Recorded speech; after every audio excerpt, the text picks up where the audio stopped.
Bonjour, je sais pas, à chacun et à chacune. Alors, comme ça, je n'avais pas pensé, mais il faut peut-être que je me présente un petit peu. Moi, je sais que vous avez pleine confiance en moi et en ce que je vais vous apporter. Mais me présenter un petit peu, ça fait à peine plus d'un an, en tout cas, que je suis dans cette région, mais du côté de Saint-Julien en Genevois. Et donc, où j'ai la grâce de servir dans un ministère pastoral pour l'église de l'Épègue. Et donc, en tout cas pour cette église, c'est son premier ministère pastoral rémunéré. Je ne suis pas venue seule dans cette région, je suis venue accompagnée de mon mari, Kevin, et de 3 garçons, voilà, de 15, 13 et 10 ans. Avant cela, on a fait un petit parcours d'une dizaine d'années. Voilà, je vais faire une petite marche arrière comme ça. Dans la région de Montbéliard, en Franche-Comté, donc un petit peu plus au nord d'ici. Donc j'ai dû garder un petit accent parce que je suis en vrai native de là-bas. Donc je suis née là-bas. Voilà, donc un accent après ça se récupère vite.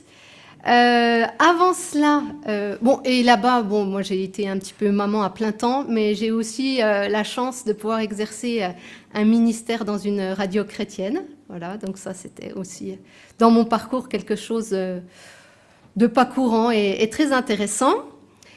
Et avant cela, eh bien, on n'était finalement pas si loin d'ici, puisqu'on a passé à peu près 7 ans à Thonon-les-Bains, où Kevin et moi étions les 2 pasteurs dans une église baptiste. Et avant cela, on était en région parisienne à la faculté de théologie de Vaux-sur-Seine, et on a pu croiser un petit peu Pascal à ce moment-là. Donc voilà le petit résumé de présentation pour faire un petit peu connaissance, malheureusement que dans un sens, mais peut-être qu'après le culte, j'aurai le plaisir aussi de faire connaissance avec l'un ou l'une d'entre vous plus particulièrement. Alors pour ce matin, c'est un texte, j'ai envie de dire, tout simple, une histoire des évangiles. On va ouvrir l'évangile de Marc au chapitre 10. Le texte va être affiché, mais je vous inviterai presque plutôt à l'écouter, et même les yeux fermés, parce qu'on va parler d'une personne qui, elle, ne pouvait pas lire. Je lis dans la version Tob. Ils arrivèrent à Jéricho. Comme Jésus sortait de Jéricho avec ses disciples et une assez grande foule, l'aveugle Bartimée, fils de Timée, était assis au bord du chemin en train de mendier. Apprenant que c'était Jésus de Nazareth, il se mit à crier « Fils de David, Jésus, aie pitié de moi !» Beaucoup le rabrouaient pour qu'il se taise. Mais lui criait de plus belle « Fils de David, aie pitié de moi !» Jésus s'arrêta et dit « Appelez-le !» On appelle l'aveugle et on lui dit « Confiance, lève-toi, il t'appelle !» Rejetant son manteau, il se leva d'un bond, vint vers Jésus. S'adressant à lui, Jésus lui dit « Que veux-tu que je fasse pour toi ?» L'aveugle lui répondit « Rabouni, que je retrouve la vue. » Jésus dit « Va, ta foi t'a sauvé. » Aussitôt, il retrouva la vue et il suivait Jésus sur le chemin.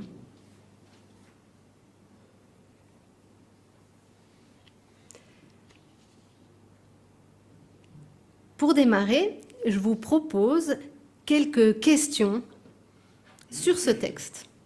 Alors, je me permets de vous questionner pour de vrai, donc sentez-vous libre de faire les réponses pour le coup. Donc pour nous faire comprendre ce texte, tout d'abord les personnages du récit. Est-ce que vous pouvez me citer les personnages de ce récit ? Jésus. Yes, Ça en fait un. T'as pris la réponse la plus facile. Hein. Non, je blague. L'aveugle, oui. Voilà, les disciples et la foule. Le compte est bon. Est-ce que cette fois-ci, en allant un petit peu plus loin, on oserait les classer par ordre d'importance, mais d'importance en termes de présence dans le récit? Pas de dire celui-ci est le meilleur, le plus important, enfin voilà. Mais en termes de présence, la place qu'ils occupent dans le récit, on va commencer par ceux qui prennent le moins de place jusqu'à ceux qui prennent le plus de place.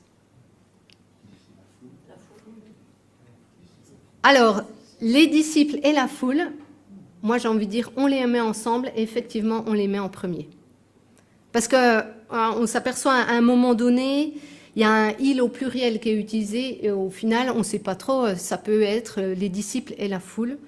Donc on va les mettre ensemble. Ensuite, Jésus et Bartimée, effectivement.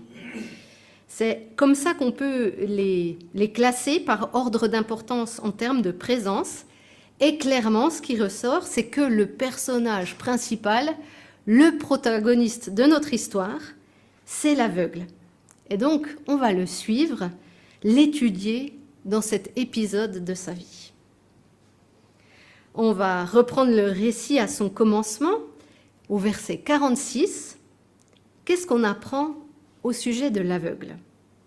Et là aussi, hein, sentez-vous libre, pour le coup, de me dire ce que vous comprenez de ce verset. Comment il nous est décrit? Oui. Il est assis au bord de la route depuis sûrement des années. Mm-hmm. Oui, il est fils de, effectivement. Exactement. Et j'ai presque envie de dire que, je ne sais pas, si on essayait de représenter cette scène graphiquement, moi j'aurais bien envie de mettre Bartimée presque en gris, noir et blanc, parce qu'il est immobile sur le chemin depuis des années, et que il y a Jésus qui sort avec ses disciples, une assez grande foule, donc ça veut dire du monde en mouvement, peut-être aussi bruyant, et c'est vrai que là je mettrais plus cette foule en couleur par exemple, mais c'est mon interprétation à moi de comment ces mots y ressortent pour moi. Et là ça a été cité en termes de généalogie. Marc, l'évangéliste, il nous donne un détail qui vient en fait suggérer comme un problème. Et si on devait... j'aurais pu l'introduire autrement en vous disant « cherchons l'erreur un petit peu dans ce verset ». Eh bien, l'erreur, elle est dans ces quelques mots. « L'aveugle Bartimée, fils de Timée ». Mais pourquoi? Pourquoi une erreur? Est-ce que vous savez ce que ça signifie Timée? Timée en grec, c'est l'honneur, le prix, la valeur. Donc, l'aveugle, fils de l'honneur. Ça pose un peu problème, en tout cas selon le code sociétal de l'époque.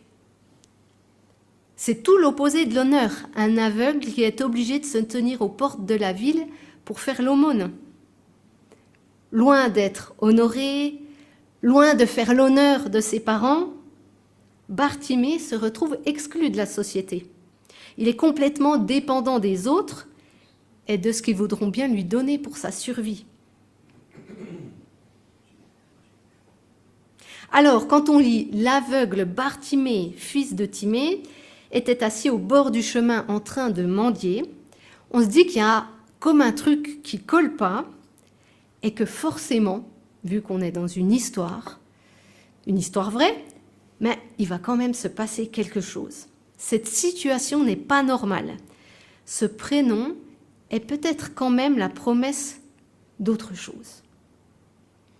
Et justement, Bartimée n'est pas seul sur le chemin. Voilà que Jésus passe avec ses disciples et une grande foule qui l'accompagne. Essayons d'imaginer la scène. Bartimée est assis, il ne peut pas voir ce qui se passe. Par contre, il entend. Il y a sûrement beaucoup de bruit avec cette foule qui se déplace. Qu'est-ce qu'il entend?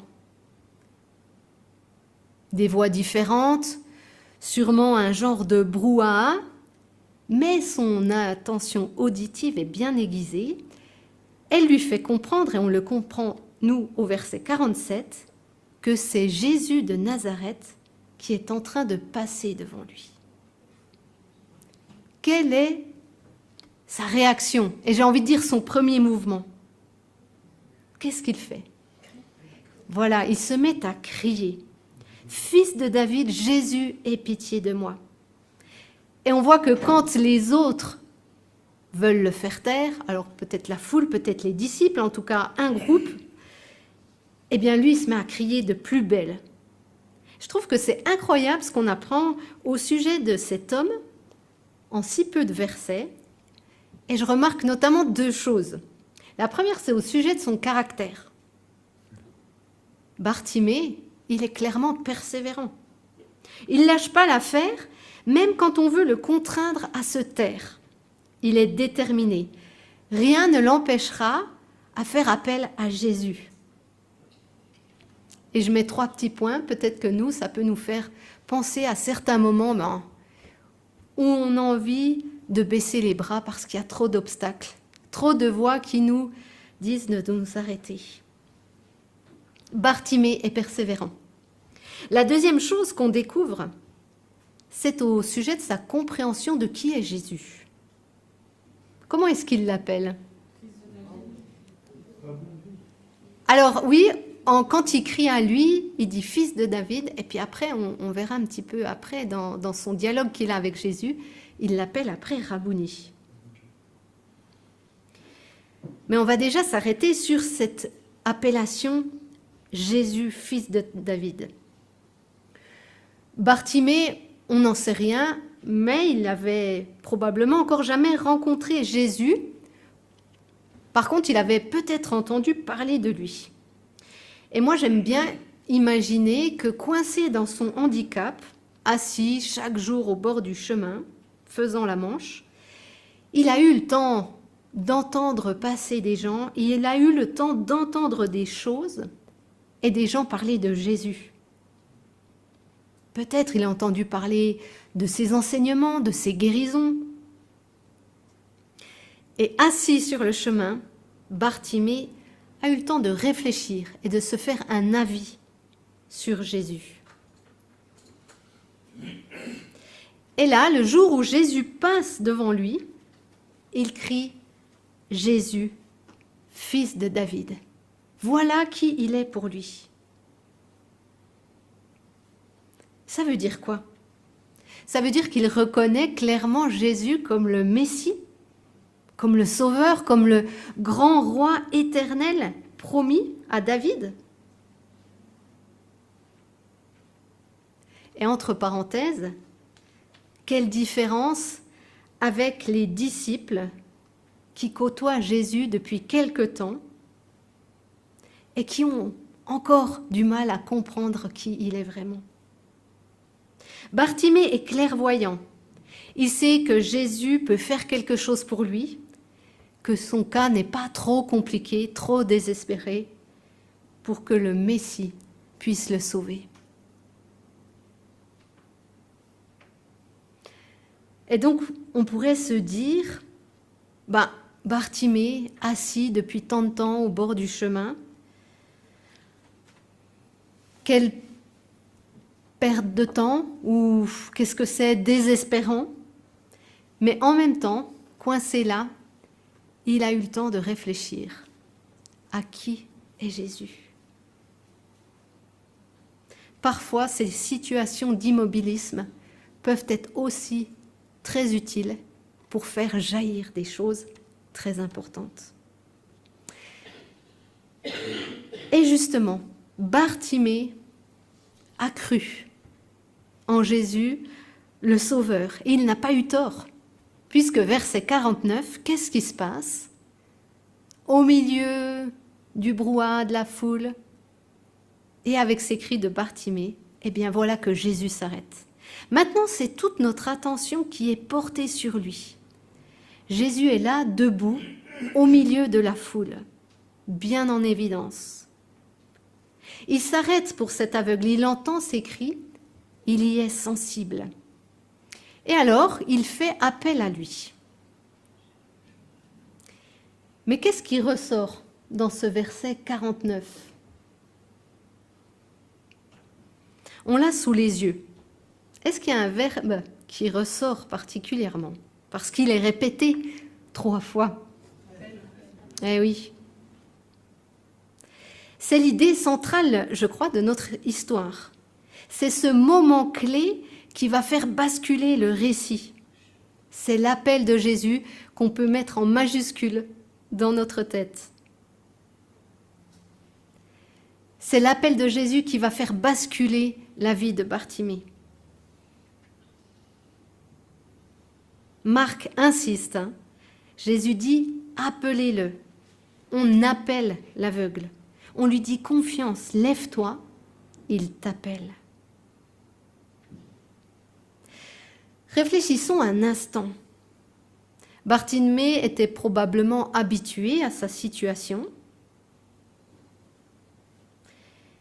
Et j'ai envie de dire qu'il est comme cloué au sol, prisonnier de son handicap, de sa situation. Peut-être qu'il est découragé, blasé, désespéré même, mais pour autant, assis au bord du chemin, il se met à crier. Il crie vers Jésus. Et là, Jésus l'appelle. Pourquoi j'insiste ? Parce que il y a un autre récit avec une guérison d'un aveugle dans l'évangile de Marc, au chapitre 8. Et dans ce cas-là, c'est très différent. Dans ce récit-là, Jésus est allé vers l'aveugle. Il lui a mouillé les yeux avec sa salive. Il s'y est repris à 2 fois. Mais là, Jésus ne s'approche pas de Bartimée. Il ne lui tend pas la main, il ne touche pas ses yeux, non, rien du tout. De tout cela, il l'appelle. Et là alors, deuxième mouvement de Bartimée, deuxième réaction, qu'est-ce qu'il fait ? C'est le verset 50. Voilà. Cette fois-ci, ce n'est plus un cri, on n'est plus en tout cas dans la voix ou le côté auditif. On a cette fois-ci un mouvement corporel en 3 étapes. Il jette son manteau, il se lève d'un bond et il va vers Jésus. En gros, il sort de son immobilisme, il se mobilise pour répondre à l'appel de Jésus. Et une fois qu'il se tient près de Jésus, c'est un dialogue qui s'amorce entre eux. Jésus et Bartimée vont parler ensemble. « Que veux-tu que je fasse pour toi ? Que je retrouve la vue ? Va, ta foi t'a sauvé. » Qu'est-ce qui vous interpelle dans ce dialogue qui est, en tout cas, transmis par Marc, très court ? Qu'est-ce que vous en retenez ? Jésus pose quand même la question, en fait. Jésus pose la question, il pourrait très bien savoir qu'il veut être sauvé, enfin, il veut être guéri, mais il lui pose quand même la question. Mm-hmm. Que veux-tu que je fasse ? Voilà, c'est ça la question que Jésus pose. Pas de contact. Pas de contact, que du dialogue.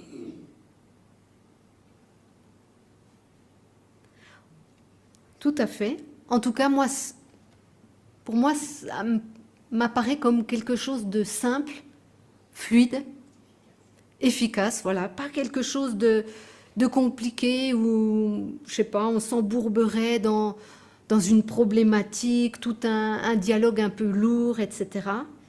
Là, en tout cas, ça va à l'essentiel. Les choses sont claires. On va dire question claire, réponse claire et précise aussi. Donc Jésus et Bartimée ont un court entretien plein de vérité, d'authenticité et de foi. Et suite à cela, Bartimée retrouve la vue. Et qu'est-ce qui se passe? Verset 52, c'est notre dernier verset. Qu'est-ce qui nous est dit? La toute fin. Voilà, il suivait Jésus sur le chemin. Tiens, c'est intéressant ça, parce qu'au début du récit, le chemin est déjà mentionné. Qu'est-ce que Bartimée faisait sur le chemin? Il mendiait, il attendait, il ne bougeait pas, il était mort socialement, et maintenant qu'il est guéri, il va sur le chemin. Il suit Jésus, il est devenu son disciple. On comprend donc que sa délivrance n'est pas seulement physique, elle est aussi sociale, et j'ai envie de dire, premièrement, spirituelle. Bartimée s'engage maintenant à suivre son Sauveur. C'est un disciple, une personne en route, en mouvement, en devenir, qui chemine à la suite de Jésus.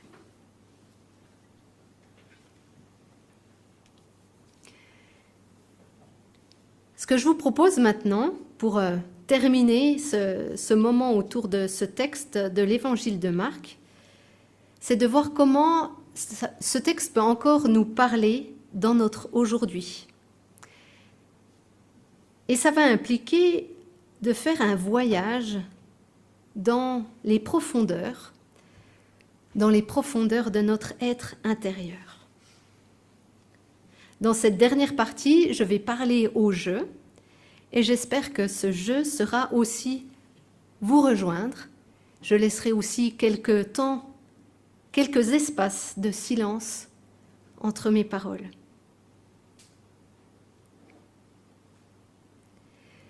Cet aveugle assis au bord du chemin ne serait-il pas le reflet de mes immobilismes? Ces endroits où je me suis arrêtée, ces lieux de ma vie où je stagne, où il n'y a plus de mouvement, plus de devenir. Je réfléchis à aujourd'hui. Y a-t-il un endroit dans ma vie où tout s'est mis en pause? Par peur de la suite à donner, par peur de l'inconnu, suite à une blessure qui a du mal à se refermer, par manque de courage. Je n'hésite pas à repérer et à nommer une situation qui m'interpelle.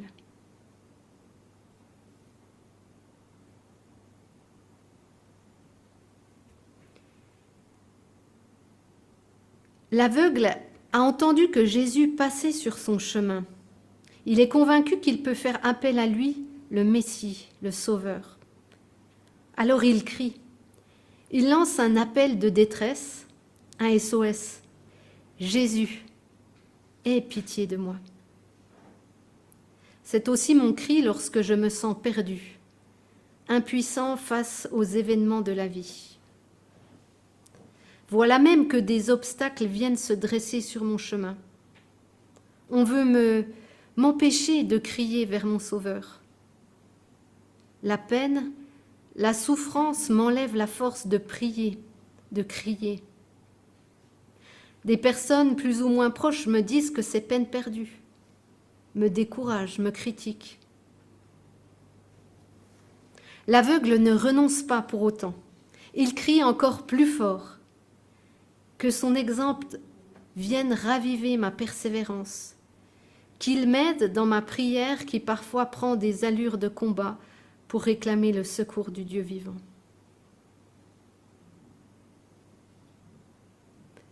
Car oui, Jésus est là, il s'arrête, il se tient debout au milieu de la foule. C'est cette place que Jésus vient occuper dans ma vie, au milieu de toutes mes préoccupations, de mes défis et de mes tentations. Il est cette force tranquille qui, du milieu de la tempête ou du brouhaha, vient m'appeler irrésistiblement. Il m'appelle à lui. Il n'y a rien de plus précieux que cela. Jésus qui entend mon cri et qui m'appelle à lui. Il y a aussi ses proches qui m'encouragent à aller vers lui. Les obstacles sont levés, je suis soutenue et accompagnée. On me dit « Lève-toi ». C'est un appel à reprendre vie. Répondre à l'appel de Jésus, c'est reprendre vie.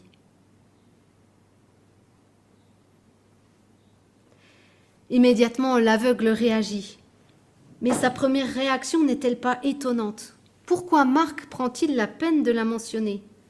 Il se débarrasse de son manteau avant de se précipiter vers Jésus. Y aurait-il de ces choses que je dois quitter, abandonner avant d'aller vers Jésus? Qu'est-ce que ce manteau pourrait représenter dans ma vie d'aujourd'hui? Quel blocage pourrait-il signifier?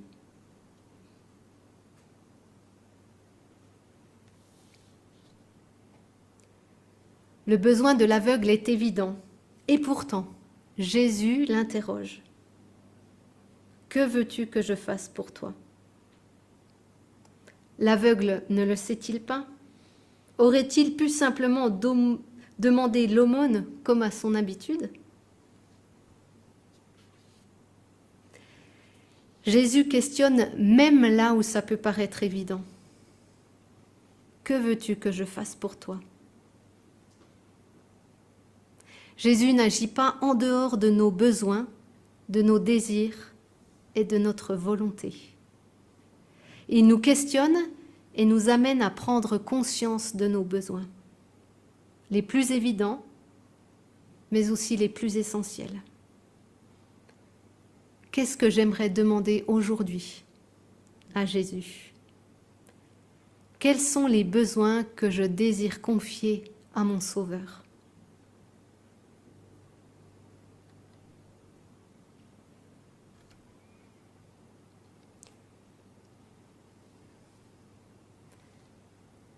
Jésus n'a pas tendu la main vers l'aveugle.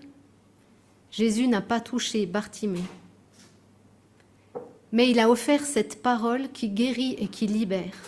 Va, ta foi t'a sauvé. Allez, en route, va maintenant de l'avant. Tu n'as plus besoin de rester assis au bord du chemin à attendre. À la suite de Jésus, mets-toi en route sur le chemin.